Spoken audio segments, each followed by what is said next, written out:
Welcome back to the Real Arsenal Deal podcast. This is Rav, your host. Wherever you are in the world, I hope you are well. Thank you so much for tuning in. I hope, like me, you're still buzzing about the performance we just saw at the Emirates, or last night here, Saturday night, Melbourne time. It was a magnificent display for Arsenal. 3-0 over Nottingham Forest. There's so much good stuff to talk about, so much to unpack.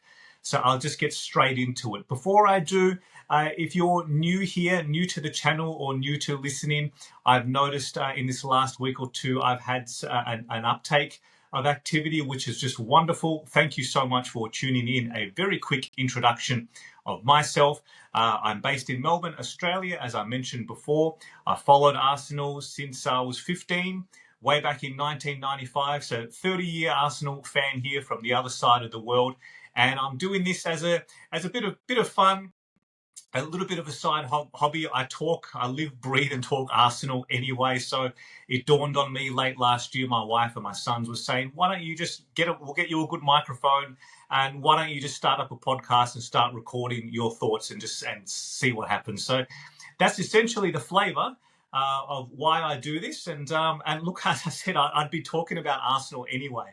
To take this morning as a prime example. So pretty soon as we wake up, when my boys want to know, they know Arsenal played overnight. They're asking me the scores, who started, did Madueke play well, did Saliba start, knowing that he's returned from injury during the week. So they're full of questions anyway. So a typical morning would be that we'd unpack the game, we'd watch the highlights packages or the mini match, depending what we've got on, and I'd end up talking Arsenal in some capacity anyway. So why not just share my thoughts here in this format? And if you're new to the channel, as I said, thank you so much for being here. I really, really do appreciate it. If you would be kind enough just to leave me a like and subscribe if you're listening on YouTube or audio platforms, a review would be most beneficial, please. I would be eternally grateful. Thank you so much. So with the housekeeping stuff out of the way, let's get into it, because aside from the unfortunate reoccurrence of Odegaard's shoulder injury, I believe it's very similar circumstances, the same shoulder, a nasty fall, and it looked awful to begin with. I actually saw, as I know the play went on for a little bit, but I could see him at the top of the screen. He was on the deck. He was lying there still, and I was just thinking, oh God, here we go again. Just as he's come back into form, he had an excellent display for Norway during the week, during the international break, and just things were a bit of momentum back his way after a difficult 12 or 18 months for him. So aside from that, which we'll cover shortly, it was just a fantastic day. I was just thinking to myself before, if you were to offer me 3 goals, another goal for Gyökeres, an Eze start, a clean sheet to come through the match largely unscathed, otherwise, more integration for the likes of Madueke and Gyökeres. You saw Eze, you saw the link-up play with Gyökeres as well, and we've been able to rest Rice and Lewis Skelly. If you were to offer me all those things before the match, I 10 times out of 10, I would take that. I think most Arsenal fans would, because that reflects just a tremendous outcome, a tremendous day for Arsenal. So it was really, really positive.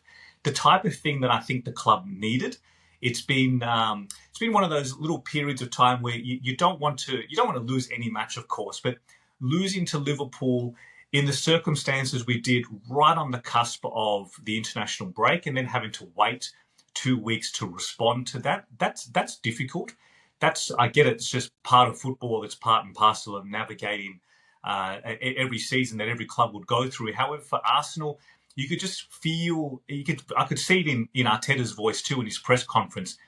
You could just feel that they were stung by that and stung by some of the narratives and the criticisms.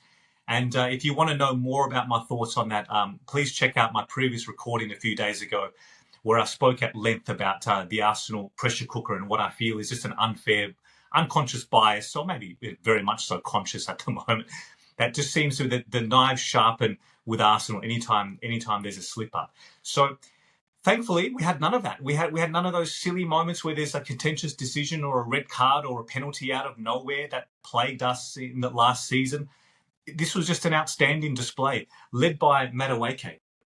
He was outstanding.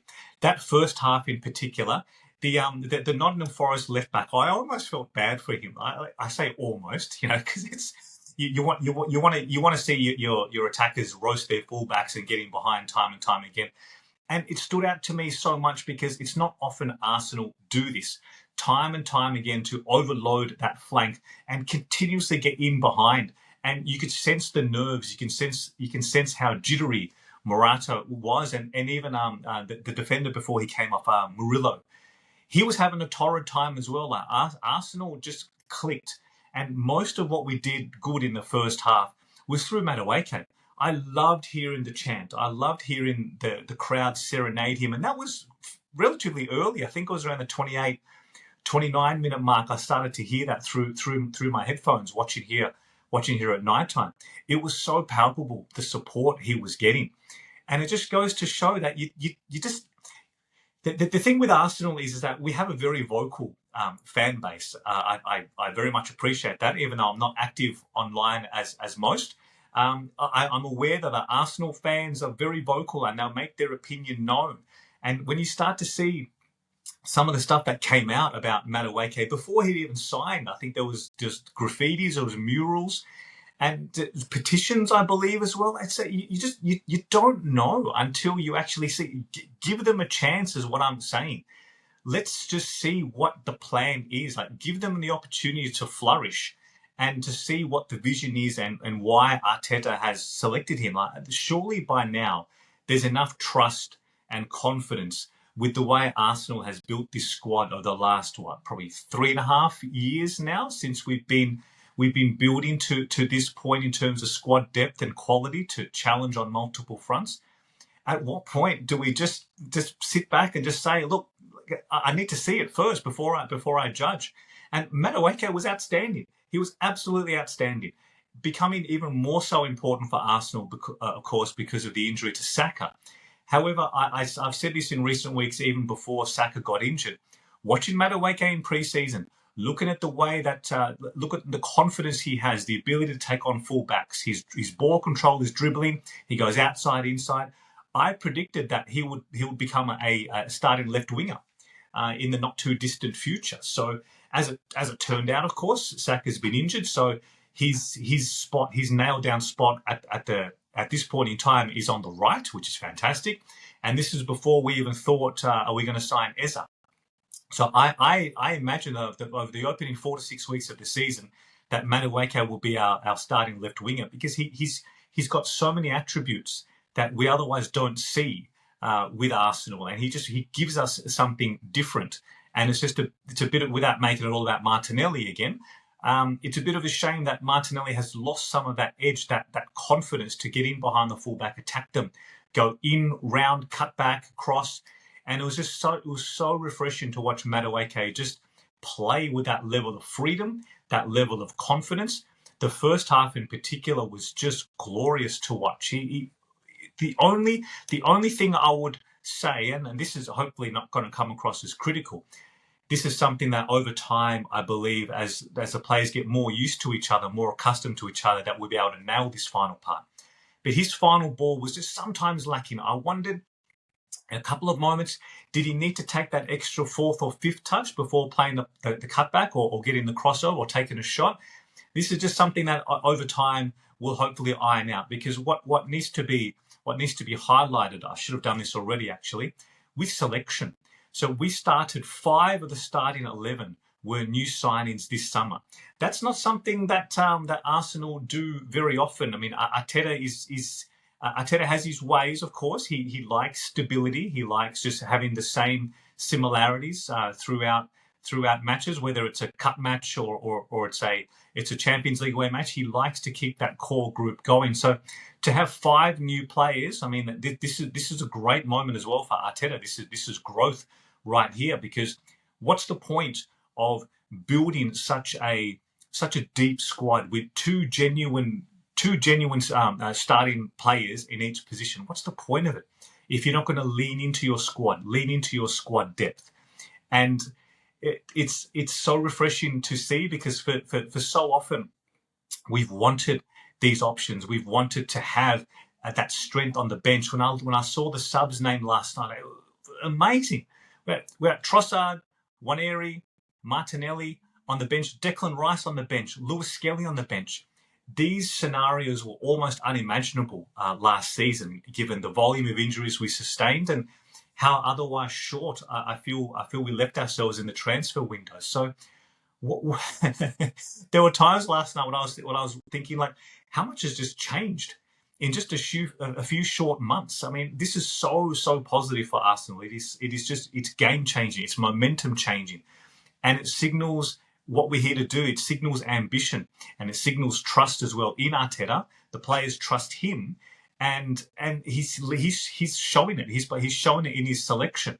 So, and again, this, I don't mean this to come across as disrespectful, but with all due respect to Nottingham Forest, you must be able to overcome these teams at home. Like we just have to.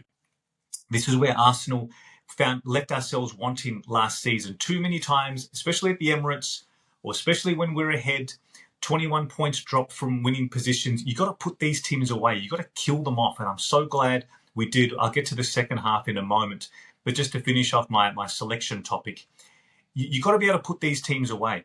And you must use these opportunities to say, you look at someone like Declan Rice, who's so critical for everything Arsenal do. And you look at this situation and say, he's had international break. He's played a lot of minutes for England, as he always does, of course. You look at the opposition, with all due respect to Forest again. You look at the next 7 to 10 days in our fixture list. It's going to really get hectic very, very soon. We're away midweek to Bilbao. We've got Manchester City at home next weekend. Then we've got cup matches, and then, of course, the following weekend, the Premier League just keeps going. We've got Newcastle on the horizon as well in the not-too-distant future. So you've got to look at a situation like this and say, I've got confidence in my squad. I can sit Declan down. I can not start him in this one. And we've got Mikel Merino, who's just come off a 4-goal week for Spain. If you listen to my earlier recording, I spoke at length about that, like how incredible his hat-trick was for Spain. And he's in red-hot form. And you've got to play players when they're peaking like this. I think Arteta alluded to it post-match when he was discussing selection himself. And Merino was outstanding. You just know what you get. You get 7.5 out of 10 performance from him every time. And Arsenal are now stacked with players like that who just give you certainty and stability. Urian Timber, Gabriel, Raya. You just know what you're going to get. You get solid contributions. You get professional displays. When it's their time to do something, they do it damn well. They just do their job, and they do it quietly. And another one who I can include in that list now, who, again, I did not know too much about or didn't really see this coming so quickly, is Mosquera. Mosquera was magnificent. 21 years old. He was thrown into the match at Anfield and just looked as composed as anyone else on that pitch. And in that match, right, you've got world-class centre-halves on both sides of the pitch against Liverpool, and he did not look out of place at all. He looked like he belonged. He was excellent. And again last night, just the confidence at which he plays. He holds the ball. He doesn't look jittery at all. He knows what he's waiting for. He's got those. He's created that dynamic now in front of him and behind him with Zubimendi and Raya in a very short space of time. So you can see why Arsenal so heavily scouted him and wanted him so much. And I believe, if I recall the quotes correctly at the time that his transfer was announced by Valencia, I believe he himself had told the club, had told Valencia that he only wanted Arsenal. In fact, I actually believe in their official statement, it alluded to that he only wanted Arsenal. He would not contemplate any other transfer, and Arsenal got an outstanding deal as a result. I think, relatively speaking, for a player of his caliber, I think it was 14, 15 million pounds. I mean, that's like bargain territory. At his age, 21, with so much upside, so much experience already at international level and in La Liga. He's an excellent sign. It's glorious. You look at the depth, the options Arsenal have. That we're really blessed at the moment. We're really blessed, and we're going to need this squad. We're going to need this caliber and spread of players. And I haven't even mentioned yet that this matchday squad didn't even include the likes of Saka, Havertz, Gabriel Jesus as well. Norgard, I believe he was fit and available, but squeezed out of the matchday squad. Just Saliba as well. My goodness, how I omitted him as well. there's going to come a point where, some genuine first team senior players are going to be squeezed out of match day squad, match day to match day, and just like what a different dynamic for Arsenal to be in now. This is something that I'm still just trying to process and still get myself used to, and it's a good thing.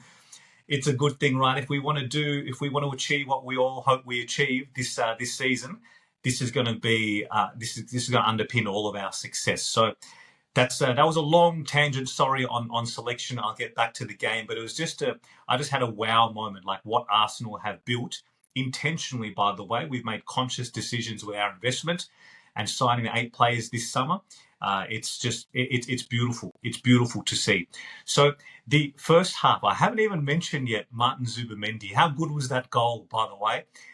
He struck that, and it's one of those goals when you see it hit like that, with that level of control, the way he kept it down, it was almost a tracer bullet. It's unsavable. There was one angle that I saw, the reverse angle, where I think it has taken a bit of a deflection off one of the Forest players. It's still, though, at that pace, at that rocket speed, I think it was going in. I mean, it was just hit with such venom that I don't often see Arsenal accustomed to this style of play, just to have a ball striking, a player who can just rifle the ball like that. Gyökeres did it too as well, by the way, later on in the second half. Nice interchange coming down the left, and he drifted in, went outside of Madueke and just rocketed the ball into the post. And I felt the post rattle. It was so tangible in the audio in the audio feed. It was just great to have ball striking capability like this. Just another new angle, another new string to Arsenal's bow, which is going to put us in very good stead. So Zubimendi puts us up on the half an hour mark, a deserved lead, by the way. You could probably say we should have been ahead before that. There were some earlier set piece moments. I thought Madueke's delivery from set pieces again was excellent. In his all-round games in that first half was excellent.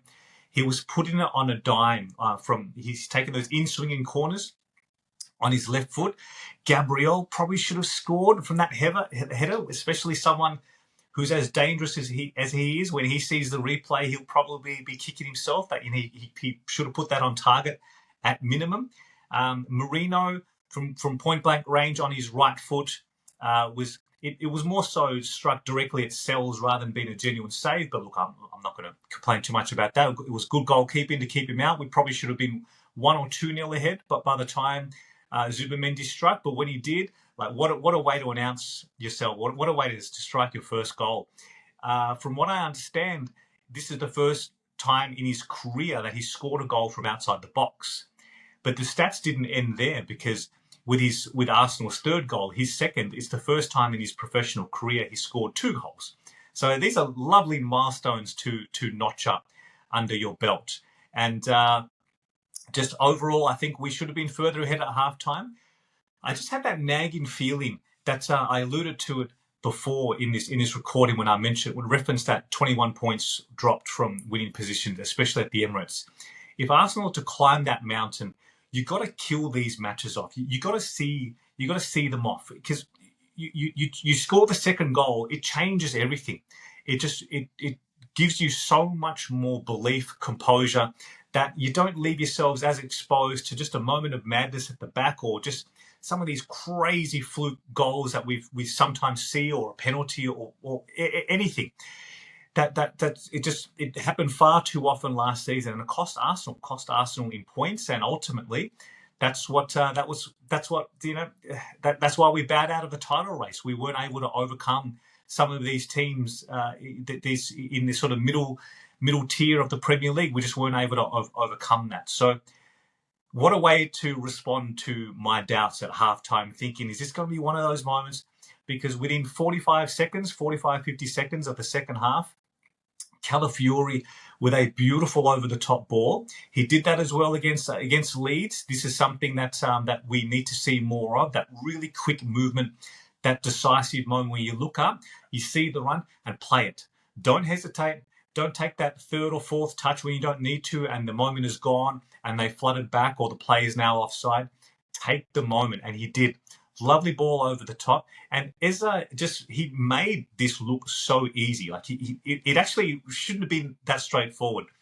But a first-time cutback from his left foot over to Gyökeres, who it wasn't quite a tap in. He still had some work to do, but he's just pounded the ball into the goal. It was just a lovely, lovely finish. And it's just one of those things where we've been saying this for a while now, that Arsenal need to get better at playing to the strengths of Victor Gyökeres and playing to our strengths of players such as Eza, Madueke. They need to be released early because they've got the confidence, they've got the ability to beat their man, to beat their fullbacks and get in behind. And Gyökeres, I mean, it's a simple game, isn't it, right? Feed the man who'll score. Football can be so complicated in so many ways. It can also be so simple. When you see a moment like that, Arsenal, in a moment, have gone from transition from back to front, goal, all within the space of a few seconds. It's just football looks so easy because we've taken the moment, we've seized the opportunity. The ball from Calafiori, the release changes everything. Gyökeres is sprinting, he's a very powerful runner, very, very hard to keep up. He was off. He knows where that ball is coming. He's exactly where Eza needs him to be. And Eza plays the ball exactly where Gyökeres needed to be. And 2-0. And it just changes everything. I felt just a huge moment of relief that, wow, this is actually more reflective of the match. And we've now got that extra buffer. 2-0 football, and it allows you to do so many different things as well. Arteta, as he's often done so far this season, changes both fullbacks because we've got the depth to do it. We've got the options there to be able to make those substitutions. So this time he brought on Lewis Skelly for Calafiori. And why not? Why not? Because Lewis Skelly's at the level. It's funny how just in a few months how I wouldn't say we've forgotten, but Lewis Skelly was a mainstay in our team last season. He's fantastic. Like, what a luxury to bring him on, and Declan Rice, and put Marino to centre forward. Bring Gyökeres off. He's at about the 65-minute mark. He's done his job. He's done his bit. We've got a big week ahead, and we of course know how much we're going to rely upon Victor, with Havertz still out and out for some time. So why not? These are the moments. You've got to take those opportunities. Had we not scored that second goal, right, you don't have the same level of luxury being able to take off your best players, because anything can still happen. You still need them out there on the pitch to if there's a moment late in the game that you need them. But the second goal changes everything. It gives us the option to rest players, manage their minutes, bring on other players. What a luxury as well to bring on Trossard and Martinelli at the same time. Eza and Madueke, they've done their job. They both did. They just outstanding performances. Probably 8.5, 9 out of 10 for both of them in different ways. And what a beautiful reception that Madueke got as well, coming off that same chant. It was just lovely. Eza, he's just got a beaming smile about him. He looks like a man who just brings joy to spectators, brings joy to teammates. And he just loves his craft. He loves what he does. He just wants to be out there playing for Arsenal. And it's just lovely. Such a lovely energy, warmth about him. And they come off. Trossard with essentially his first touch, I believe it was. First touch was an assist on another head onto the head of Zubimendi. I believe it took a small deflection again, but look, that doesn't matter.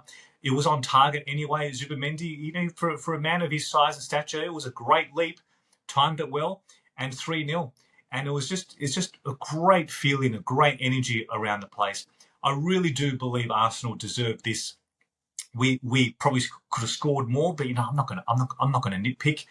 Our goal difference is looking healthy. It's only 4 games in, but only 1 goal conceded so far, and that was to that, of course, that amazing Szoboszlai free kick against Liverpool. But other than that, we haven't conceded yet, and it's just we've built a foundation of just, and we're an outstanding defensive unit. Yes, we have really powered up in attack, though. We've really, really leveled up to get goals, get the second goal, have the options on the bench. We've got game changers there ready to come on.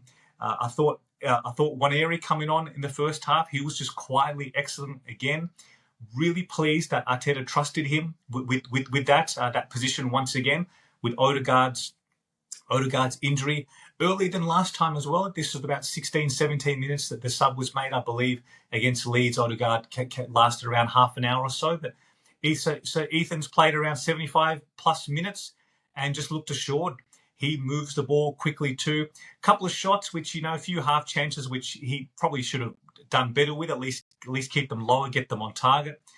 But otherwise, he looked great. He looked just fine and ran the show, ticked things over in midfield along with Zubimendi and Marino. And we've just got options all the way through. And look, overall, I don't really have much more to add to that other than to say, just what a beautiful, beautiful display that was. More of this, please, Arsenal. Please, more of this. That quick movement, that transition, the defensive assurance. I must say as well, Raya, that fingertip save, epitomises what I've said earlier as well about when it was their time to do something, they just do it damn well. And that's a through line in great teams is that a keeper can be largely untroubled, untested throughout a match, but when it's their moment, when it's a big moment for them, they come up big as well. And Raya's done it time and time again. He did it again today. Right, it was a strange sequence of play. It came off Wood's chest. It was going in though, and that fingertipper, just to get onto the crossbar, and it was just a moment out of nowhere. And so often we've conceded then, so often we have, but not this time. And that's just a really refreshing thing to see. Hopefully, it spells a change of fortune with Arsenal. And look, more of this, please. I can really get used to this. So I think on that note, I will bring this one to an end. Thank you, as always, for listening. I really, really do appreciate it. Let me know, how do you feel? Please, I'd love to. I'd read every single comment or feedback or question. Let me know. Did you enjoy the match? Who was your standout performer? What do you think Arsenal should do in terms of rotation for Champions League match midweek against Bilbao? Please do let me know. I'll respond to everything. I'm happy to cover listener questions in my next recording. Until then, though, thank you as always for listening and tuning in. Really appreciate your support. And I'll see you on the next one. Look after yourselves, stay safe, and come on, Arsenal.